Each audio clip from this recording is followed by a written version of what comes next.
Alex Meruelo. Do I have a story? Let me make myself comfortable. This is good. This is good. You may not remember his name, but he's the owner of the Phoenix Coyotes. And you may say the Phoenix Coyotes are not a team anymore. They moved to Utah. And I might say you are correct, except for NHL said to the owner of the Phoenix Coyotes, hey, we're not taking away your franchise. You are trading away the rights to your current franchise to Utah. We'll get you cashed out. Life's going to be glorious. But we're not saying that you can't have hockey in Arizona anymore. All you got to do is get a rink. Build a rink. What's the biggie? Upon hitting deadlines and building rinks, you will get an expansion team in Arizona. Hip, hip, hooray. Hockey's coming back.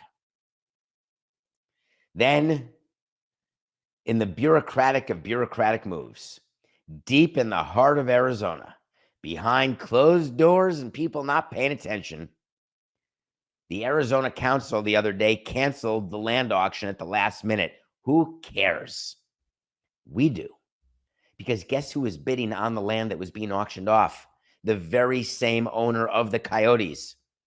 Guess what he wanted to do with that land? He wanted to develop and build a stadium, an arena, in order to get an expansion team to Phoenix and to continue on with his ownership. It put the cluster and cluster bleep yesterday when words started filtering out. What happened? Did Gary Bettman know that this vote wasn't going to happen? And that's why he took the team away? Was he scared that they wouldn't prevail in this vote? It's the Arizona State Land Department, and they were going to vote and auction off this piece of land, but instead, day of, they decided to make it clear there were some rules that were not being satisfied by the bidder, loan bidder, and we have to postpone the auction because of it. It had to do with permits and use of land, and it doesn't matter what it's about.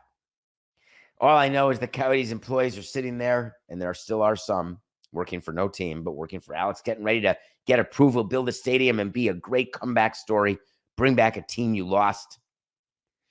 And they're sitting there and they're waiting. They're waiting for the auction. They're waiting to win. And then they get a little nudge, just a little tiny nudge, and say, hey, sorry to bother you. We just recently had to confirm that the proposed arena will require a special use permit. So as a result, we need our applicant, which is the owner of the Coyotes, to file for and receive the permit prior to the auction. I had smoke coming out of my nose and ears, and I was not blazing. You're telling me that this council just decided yesterday they couldn't have possibly given more notice to Meruelo? And I'm not taking his side. I'm not saying that it's even necessary what Gary Bettman did for him. But on behalf of all people trying to ever do a deal, whether it's in business, pleasure, romance, sports, I don't care. When you are doing a deal, that's why contract law is contract law, where there are promises made, there's consideration given, and then there's assumption that each side is going to perform his or her responsibilities under the terms of this contract. Of course, fights come out with, that wasn't part of what I was supposed to do. Yes, it was. Contract fights are amazing. I don't know what I was just talking about.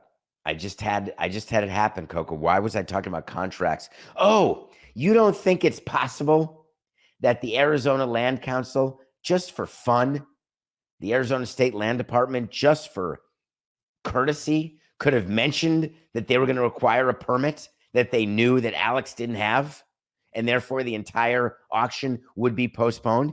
If you have cold feet about doing an auction, here's what you do. You take the piece out of the auction. No problem.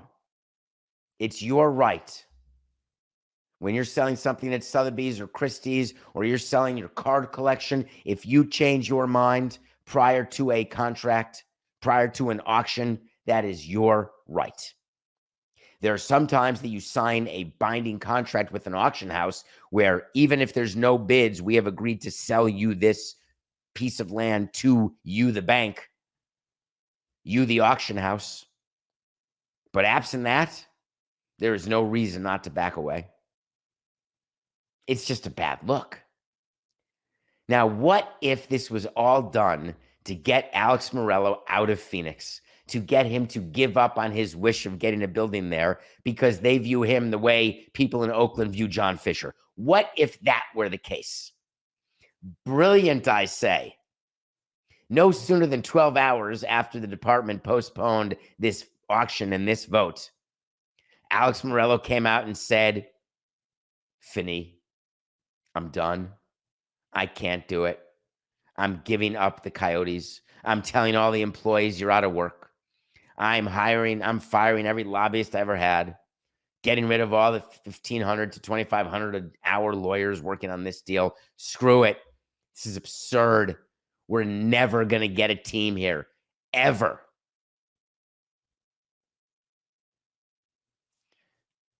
Now, Meruelo had been giving comments after the auction got postponed, and none of them indicated that he was going to give up. The quotes that he were giving yesterday were really fighting quotes. You know, we worked in good faith by canceling this auction. You're foregoing millions and billions of dollars that would have gone directly to students. Of course, that's totally ridiculous. He has no basis for saying that and no knowledge of whether or not it's true. But then, only 10 hours after that, he said goodbye. I don't blame the guy. Very, very frustrating. I would never go through a stadium financing deal in a public-private partnership ever unless I knew there was a bowl of Lucky Charms at the end of the rainbow, both in enriching our owner and in having a new building where your current team gets to play. The thought of building something on spec, there are construction people who build houses on spec all the time. I'll build it, someone will see it, they'll buy it, everything's coming up roses. There are cities that have built arenas in anticipation of getting teams. It doesn't work. Inside owners' meetings, we don't care what you've done in advance. We care once we identify you, what you're going to do going forward. Appreciate that you want to build a stadium, but we're going to need a lot more than just that. A lot more money, a lot more time, a lot more things, a lot more everything.